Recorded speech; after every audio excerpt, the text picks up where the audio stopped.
On va partir du Grand Bornand et arriver à l'Alpe d'Huez, un des cols les plus mythiques du Tour de France. Cette étape est brutale dans son dénivelé, puisqu'on aura 3900 mètres de dénivelé positif. C'est assez exceptionnel et extrêmement exigeant.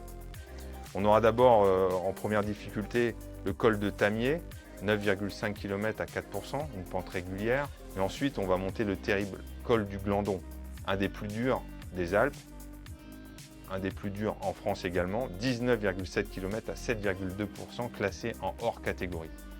Et enfin, l'ascension mythique de l'Alpe d'Huez, 13,8 km à 8,1%. Cette étape-là, c'est l'étape reine et celle qui va s'exprimer le mieux, à mon avis, aura remporté cette édition.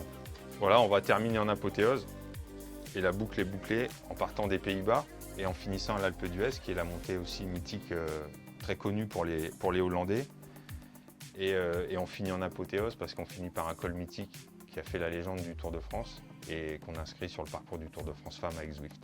Retrouvez sur le Tour de France Club et sur Strava toutes les routes officielles du Tour de France Femmes avec Zwift.